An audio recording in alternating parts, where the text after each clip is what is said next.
Eu quero dar as boas-vindas aos meus amigos que assistirão essa live, àqueles que assistirão amanhã, quando ela estiver disponível na internet. Eu sou o João Barbosa, com o comentário do dia, hoje com o tema O Mito da Morte do Messias, na Sexta-feira Santa, hoje com a primeira parte. Aproveito para saudar os meus amigos que acabam de entrar, Ângela, Cacoal, Carlos Oliveira, bem-vindos, meus queridos, e não se eximam de me prestar o favor de curtir e compartilhar esse vídeo para que ele possa alcançar mais corações. Meus amigos que acabam de entrar na sala, muito bem-vindos, e eu espero que o estudo de hoje seja bastante revelador. Por quê? Porque hoje nós quebraremos um paradigma, já que a maioria dos cristãos está convencida de que houve uma Sexta-feira Santa em que Jesus morreu, um sábado de aleluia, em que ele esteve sepultado, e um domingo de Páscoa, em que ressuscitou e ascendeu aos céus. Essa é uma premissa praticamente universal na cristandade, que é tão devedora a Roma, como, infelizmente, em diversos aspectos também emancipada das Escrituras. Mas é uma premissa que se desfaz assim que nós aprendemos a contar até 3 e lemos a palavra de Yeshua: derribai este templo e em 3 dias o levantarei. Yohanan, João, capítulo 2, versículo 19. Aqui eu tomo a liberdade para parafrasear a Mike Rood, um crente netzari que vive há décadas em Israel e que é âncora do programa Arud Awaken, um forte despertar, e que declara: tudo o que precisamos fazer para livrar as pessoas do engano de que o Messias morreu na Sexta-feira Santa é ensinar-lhes a contar até 3. Ora, se Yeshua de fato ressuscitou no domingo à noite, como a cristandade afirma, basta que nós retroajamos até as 3 da tarde de sexta-feira para nos darmos por conta que, na melhor das hipóteses, Yeshua esteve morto durante 2 dias mais que incompletos e 2 noites igualmente incompletas, fazendo sucumbir a eficácia da profecia que previa o seu erguer-se dentre os mortos ao terceiro dia. Simplesmente não há como colocar 3 dias que transcorrem em 36 horas e seus pares, que são 3 noites que transcorrem em outras 36 horas, num período que, na melhor das hipóteses, durou não mais que 38 horas. E isso supondo que, sem nenhuma base escriturística, nós possamos afirmar que Yeshua, depois de ter permanecido morto, às 3 horas da sexta-feira, às 24 horas do Shabat, permaneceu no sepulcro por mais 11 horas da noite de domingo, antes do nascer do sol. Cabe recordar, irmãos, que o mito da morte do Messias na Sexta-feira Santa, seguida do ressurgir no domingo da ressurreição, foi construído com 3 objetivos deploráveis. O primeiro deles, atrair os pagãos que na sexta-feira veneravam Vênus, a deusa romana do amor, do sexo e da beleza, correspondente a Afrodite no panteão de deuses e de deusas da antiga Grécia. E levar com que esses pagãos consagrassem esse dia à morte de Yeshua. O segundo objetivo da doutrina que estabelece que o Messias morreu na sexta-feira é atrair os pagãos que no domingo adoravam Apolo, o deus solar romano, que corresponde aos Zeus da antiga Grécia, e levá-los a uma adoração sincrética a Jesus no mesmo dia em que antes se adorava o Sol Invictus. O terceiro objetivo é mudar os tempos e a Torá, já que o Pêssar é fixo em relação ao dia do mês, ocorrendo sempre no 14º dia do mês de Abib, mas é uma festa móvel em relação à semana, podendo cair em qualquer dia, de domingo até sábado. Ou seja, a Páscoa bíblica não é fixa, ela se move livremente pelos dias da semana, embora seja fixa quando se conta a partir do surgimento da lua nova visível do mês de Abib, nesse caso, caindo sempre no 14 de Abib.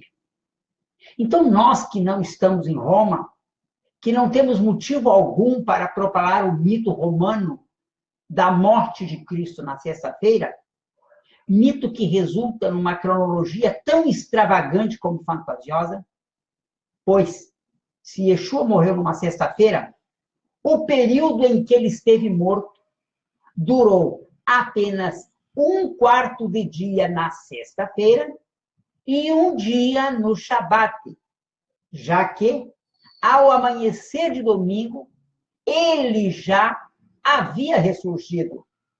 E estas contas contrariam enfaticamente aquilo que é declarado pelo profeta. Nesse ponto do meu estudo, e antes de ler o profeta Roshea, no capítulo 6, e nos versículos 1 e 2, eu gostaria de lembrar aos meus amigos que estão curtindo e compartilhando esse vídeo para que ele possa alcançar outros corações, que nosso ministério é um ministério pequeno que precisa do vosso apoio. E uma das formas de você apoiar é compartilhar esse vídeo.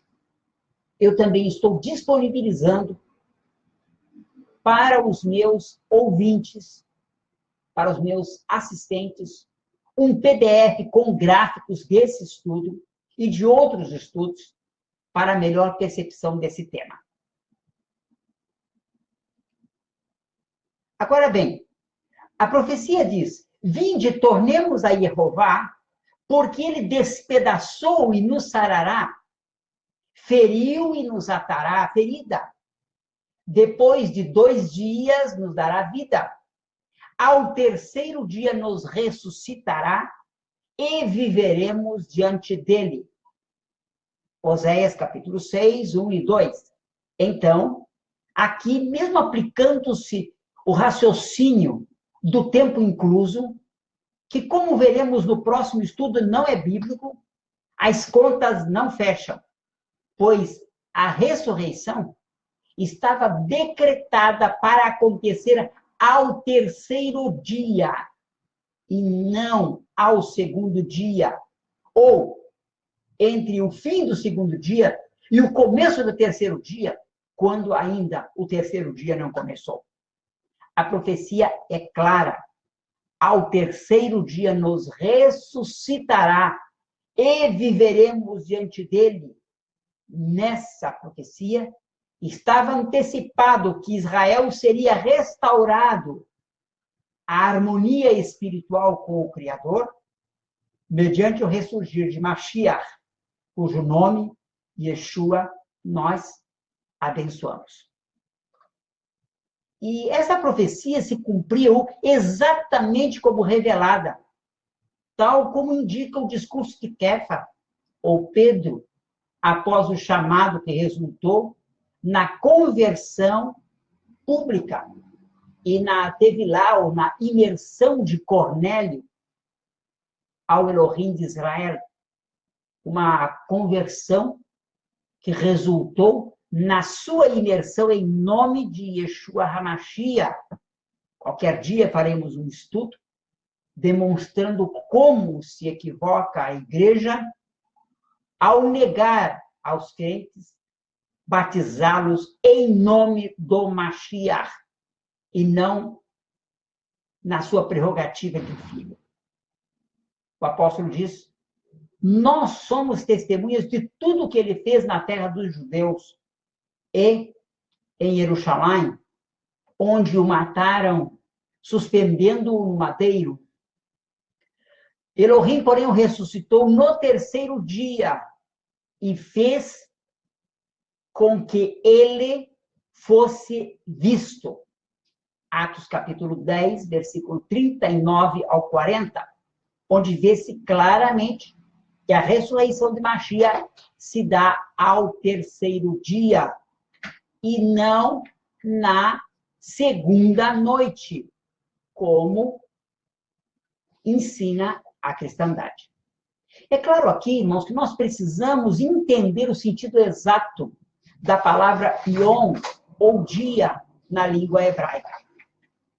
Em Gênesis 1, versículo 5, Yom é, antes de tudo, a parte clara, ou em estado de Or, que é a palavra hebraica para luz, em um período de 24 horas.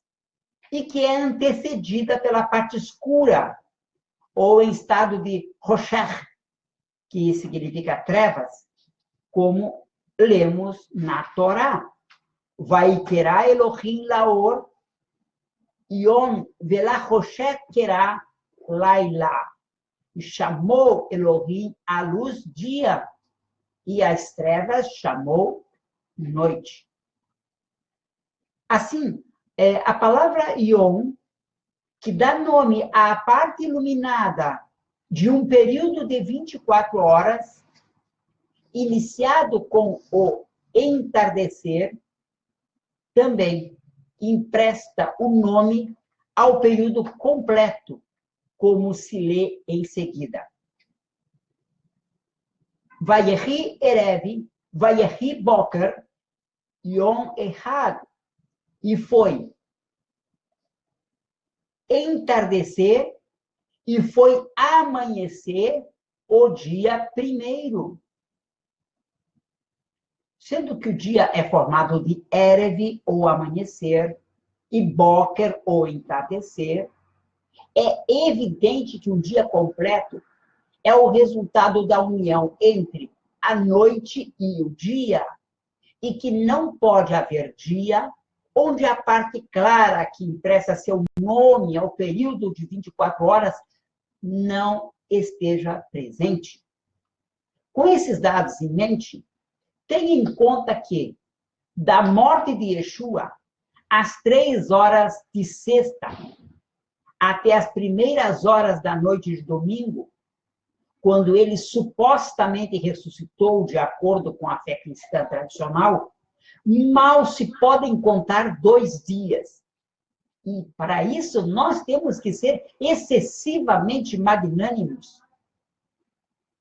Temos que extrapolar as 3 horas em que Yeshua esteve morto, desde a hora nona até a hora 10ª, ou seja, desde as 3 da tarde até as 6 da tarde, e fazer com que esse período se transforme em 12 horas pela contagem inclusiva. E isso considerando que, nesse momento, Yeshua nem sequer tinha sido sepultado ainda. E aí devem ser juntadas essas 3 horas, as 12 horas do sábado. O mesmo se dá em relação ao tempo de sua morte, que não seria maior do que 2 noites. E isso, mais uma vez, arredondando contas, esticando as horas em que teria ficado no túmulo domingo à noite, extrapolando-as para que virem 12 horas, porque assim se deseja, e juntando-se a essas 12 horas fictícias do sábado à noite, se completariam 2 noites. A de sexta para sábado e a de sábado para o domingo. Observe que na noite de sexta-feira, considerando o primeiro dia pela cronologia cristã, Yeshua ainda estava vivo. Primeiro em sua ceia com os discípulos, depois em oração no Getsemane e finalmente preso na madrugada, na noite de sexta, ele teria completado, portanto, a segunda noite. Mas nessa segunda noite, na verdade, ele ainda não completa o período de uma noite. Por quê? Porque na primeira noite, na noite de quinta para sexta, Yeshua está vivo. Então, nós temos apenas, e eu repito, para esclarecimento, a noite de sexta para o sábado. E, supostamente, coisa que não se pode provar, a noite de sábado para o domingo. Porque, como nós veremos depois, na verdade, Yeshua ressuscita no domingo. Bem, fique comigo e nós voltamos já com a segunda parte. Quando eu digo já, é já mesmo. Dentro de uns 5 minutos, o tempo de eu encerrar essa live e poder abrir a outra, a fim de que esse estudo não se torne demasiado cansativo para vocês. Quero agradecer a vossa presença, quero agradecer a vossa atenção, o compartilhamento, o curtir dos vídeos. E se algum de vocês se sentir tocado pelo Eterno, abençoar esse ministério para que ele possa ir mais longe, entre em contato comigo e eu vos indicarei o caminho. Quero desejar paz e bênção e até daqui a pouco. Shalom, shalom.